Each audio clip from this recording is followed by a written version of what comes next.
और आइए खबरों में आगे बढ़ते हैं। बात अब छठ की। छठ कैसे अब ग्लोबल हो गया है, पूरी दुनिया में छठ पर्व मनाया गया, वो तस्वीर भी मैं आपको दिखाऊंगा। ग्लोबल हो गया छठ। ये तस्वीर देखिए, सबसे पहले देश की राजधानी दिल्ली की तस्वीर मैं आपको दिखा रहा हूं। दिल्ली में उगते सूर्य को अर्घ दिया गया, ये उस वक्त की तस्वीर है। अगली तस्वीर मैं आपको दिखाता हूं। दूसरी तस्वीर देखिए लखनऊ की। उत्तर प्रदेश की राजधानी लखनऊ में भी छठ पर्व धूमधाम से मनाया गया। अब देखिए कैसे छठ सिर्फ बिहार का नहीं है प्रोग्राम, ये दिल्ली में भी, यूपी में भी, और अब मैं आपको लिए चलता हूं पटना। अगली तस्वीर देखिए, ये बिहार की तस्वीर आप देख रहे हैं। पटना में भी उगते सूर्य को अर्घ दिया गया।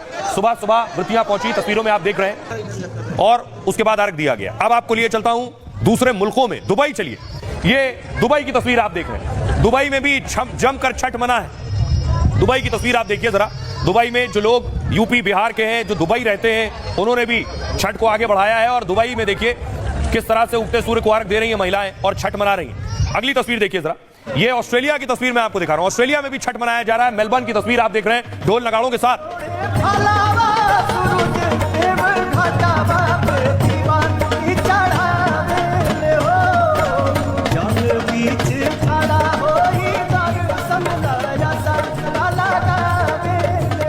अब ये देखिए, ये अमेरिका की तस्वीर मैं आपको दिखा रहा हूं। छठ देखिए, अमेरिका भी पहुंच चुका है। वर्जीनिया में आस्था का सैलाब।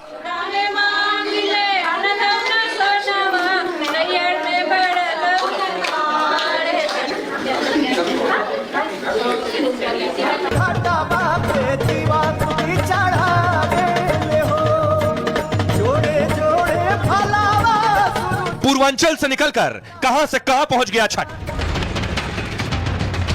दिल्ली, मुंबई, बेंगलुरु, अहमदाबाद, लखनऊ में पहले से छठ की धूम रही, लेकिन इस बार अमेरिका के कैरोलिना, वर्जीनिया, न्यूयॉर्क तक में छठ का नजारा दिखा। लेकिन देखने वाले तब देखते रह गए जब मुस्लिम देश संयुक्त अरब अमीरात के दुबई में बुर्ज खलीफा के बैकग्राउंड में छठ का अनमोल नजारा दिखा। तो सवाल ये कि आखिर छठ का त्योहार दुनिया के कोने कोने में कैसे पहुंचा, क्योंकि शायद दुनिया का ये एकमात्र ऐसा त्योहार है जो इतनी तेजी से फैलता जा रहा है। अब भाई आपको बताऊं, दुनिया के कौन कौन से देशों तक छठ पहुंच चुका है, कहां कहां छठ मनाया गया। अब इंटरनेशनल हो गया है ये। देखिए, ये पूरी दुनिया का नक्शा आपके सामने आ गया है। ऑस्ट्रेलिया की तस्वीर मैंने आपको दिखाई, मॉरिशस में मनाया गया। नेपाल में, भारत में, यूएई संयुक्त अरब अमीरात, ग्रेट ब्रिटेन, कनाडा और अमेरिका, इन देशों में छठ मनाया गया। अब जरा उन्हें सुनिए जिन्होंने छठ मनाया है, क्या कह रहे हैं बोलो। हमारा सबसे बड़ा त्यौहार है, हमारे बिहार का, हमारे यूपी का, हमारे समाज का, ये हमारा महापर्व है। इसके लिए हम लोग एक साल इंतजार करते हैं। हमारे लिए प्लीज बहुत सौभाग्य की बात है कि हम छठ पर्व करते हैं। ये महापर्व मनाया जाता है और 36 घंटे का व्रत रहता है, और मैं भी एक व्रती हूँ। हमको बहुत अच्छा लगता है ये पर्व करके, और ये हम लोग का मतलब सौभाग्य की बात है कि हमारे बिहार का ये अच्छा पर्व है, जिसका बहुत बड़ा महत्व है। इसका सबसे पहले इन्होंने सीता माता ने किया था इसको, जब वनवास जा रही थी तो उन्होंने गंगा मैया से मनौती मांगी थी कि सकुशल हम आ जाएंगे तो फिर आप काम करेंगे। तो जब वो सीता माँ आ गई तो उन्होंने सकुशल आते ही पहले छठ मैया का पर्व उन्होंने किया था। उगते हुए सूरज की, डूबते हुए सूरज की, छठी मैया की। भाई आज की एक और बड़ी खबर है, चीफ जस्टिस ऑफ इंडिया यानी सीजेआई रिटायर हो गए हैं। अब नए सीजेआई होंगे इस कुर्सी पर। सीजेआई रिटायर हो गए चंद्रचूड़ साहब। तस्वीर मैं आपको दिखाऊं, ये वो तस्वीर है जब शपथ ली पहली बार और सीजेआई बने थे जस्टिस चंद्रचूड़। उनके फैसले आपको बताता हूं। आज उन्होंने रिटायरमेंट के मौके पर एक स्पीच दी, क्या कहा ये भी आपको बताऊंगा। लेकिन पहले ये भी बताऊं कि नए सीजेआई कौन होंगे। सबसे पहले चंद्रचूड़ साहब के बारे में बात। सीजेआई चंद्रचूड़ का कार्यकाल पूरा हो गया है। आज आखिरी दिन उन्होंने 45 केस सुने। अब सीजेआई किसी बेंच का हिस्सा नहीं बनेंगे। कल और परसों कोर्ट में साप्ताहिक छुट्टी है। सीजेआई चंद्रचूड़ 10 नवंबर को रिटायर हो जाएंगे। अपने कार्यकाल में सीजेआई ने 1274 बेंचों का वो हिस्सा रहे। उन्होंने सुप्रीम कोर्ट के मौजूदा जजों में सबसे ज्यादा फैसले लिखे। चंद्रचूड़ इकलौते सीजेआई रहे जिनके पिता भी सीजेआई थे। सीजेआई चंद्रचूड़ के पिता वाई.वी. चंद्रचूड़ देश के 16वें सीजेआई थे। सीजेआई चंद्रचूड़ 13 मई 2016 को सुप्रीम कोर्ट के जज बने थे। 9 नवंबर 2022 को उन्हें देश का 50वां सीजेआई बनाया गया। इससे पहले चंद्रचूड़ साहब इलाहाबाद हाईकोर्ट के चीफ जस्टिस थे।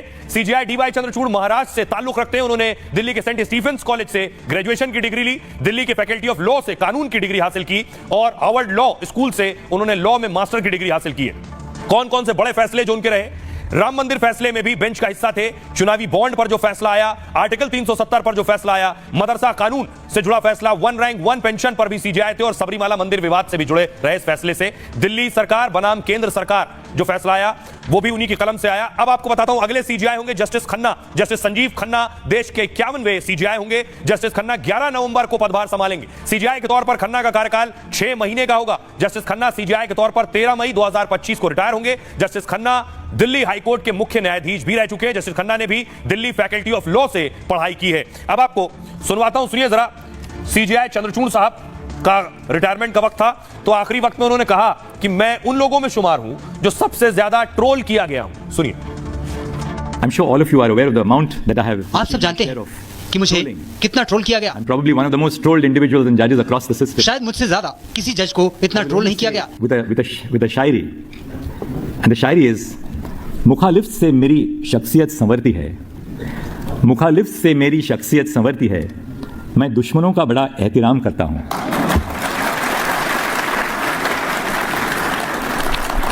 But on a lighter vein, लेकिन मुझे चिंता इस बात की है कि सोमवार से ये ट्रोलर बेरोजगार हो जाएंगे। will be rendered unemployed. CJI कह रहे हैं ट्रोलर बेरोजगार हो जाएंगे। सीजेआई के ही कलम से आज एक और फैसला आया है। अलीगढ़ मुस्लिम यूनिवर्सिटी से जुड़ा यह फैसला आया है। एएमयू अल्पसंख्यक दर्जा उसका है या नहीं, आज 7 जजों की बेंच ने फैसला दिया है। पिक्चर इस पर अभी बाकी है। अलीगढ़ मुस्लिम यूनिवर्सिटी जिसके माइनॉरिटी स्टेटस को लेकर, अल्पसंख्यक दर्जे को लेकर बवाल चल रहा था। अगली तस्वीर आपको दिखाऊं, सुप्रीम कोर्ट में इस मामले में सुनवाई हो रही थी और अब ऑर्डर कॉपी जो आई, अगली तस्वीर देखिए, ये है उस फैसले की कॉपी। कौन कौन से जज थे सबसे पहले मैं आपको बताऊं। 7 जजों की बेंच थी जिसमें खुद चीफ जस्टिस डीवाई चंद्रचूड़ थे, दूसरे जस्टिस संजीव खन्ना जो अगले सीजेआई होंगे, जस्टिस जेबी पारदीवाला और जस्टिस मनोज मिश्रा एएमयू मामले में, जस्टिस सूर्यकांत और जस्टिस दीपांकर दत्ता, साथ में जस्टिस सतीश चंद्र शर्मा। 7 जजों की बेंच थी।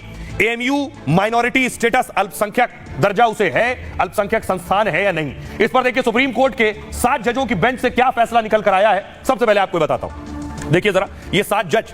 अलीगढ़ मुस्लिम यूनिवर्सिटी पर सस्पेंस और बढ़ गया है। एएमयू के अल्पसंख्यक दर्जे पर फैसला अब 3 जज करेंगे।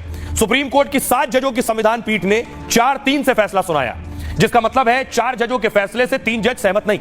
इसके साथ ही सुप्रीम कोर्ट ने 1967 के अपने फैसले को भी पलट दिया, जिसमें सुप्रीम कोर्ट ने एएमयू के अल्पसंख्यक संस्थान का दावा खारिज कर दिया था 1967 में अजीज बादशाह बनाम केंद्र के केस में फैसला आया था। सुप्रीम कोर्ट ने तब कहा था एएमयू एक सेंट्रल यूनिवर्सिटी है, यह केंद्रीय कानूनों के तहत बना अल्पसंख्यक संस्थान है, इसलिए इसे अल्पसंख्यक संस्थान का दावा करने का हक नहीं। क्यों? क्योंकि केंद्रीय कानूनों के तहत बना था, ना ही इस संस्थान का संचालन अल्पसंख्यकों ने किया था। इस फैसले को सुप्रीम कोर्ट ने आज बहुमत से पलट दिया जो 1967 का था।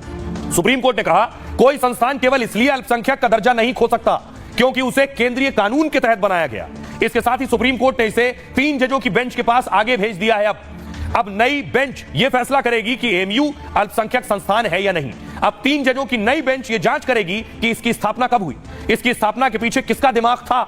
अगर इसमें अल्पसंख्यक समुदाय की भूमिका सामने आती है तो आर्टिकल 30 के तहत एएमयू अल्पसंख्यक दर्जे का दावा कर सकती है।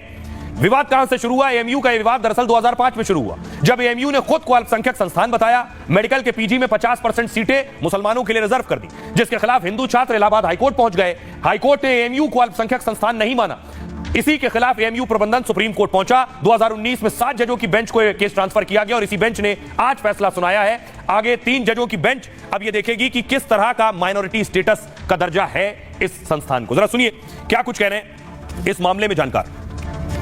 अलीगढ़ मुस्लिम यूनिवर्सिटी के लिए खुशी की बात यह है कि इंक्लूडिंग चीफ जस्टिस 4 जजेस की जो ने हमारे लिए वर्डिक्ट दिया है वो अजीज बादशाह को ओवररूल किया है। तो जब अजीज बादशाह को ही लेकर हम लोग सुप्रीम कोर्ट, हाई कोर्ट से सुप्रीम कोर्ट आए थे, तो आज जो है ये सबसे बड़ी पूरी अलीगढ़ मुस्लिम यूनिवर्सिटी के लिए और हिंदुस्तान की पूरी आवाम के लिए ये सबसे बड़ा अहम फैसला है कि हम अजीज बादशाह को ओवररूल किया है। जो टेस्ट आज सुप्रीम कोर्ट ने ले डाउन किया है माइनॉरिटी इंस्टीट्यूशंस को, उसको एएमयू सेटिस्फाई करता है या नहीं करता है, और वो एक छोटी जजेस की खंडपीठ डिटरमिन करेगी। लेकिन जिस तरह का टेस्ट ले डाउन किया गया है वो एएमयू की हिस्ट्री और एस्टैब्लिशमेंट के हिसाब से चांसेस काफी हाई हैं कि AMU will be found to be a minority institution. Aziz Badshah ने ये कहा था कि अगर एक कानून के तहत एक एजुकेशनल इंस्टीट्यूशन एस्टैब्लिश हुआ है तो इसका मतलब माइनॉरिटी नहीं है वो। अगर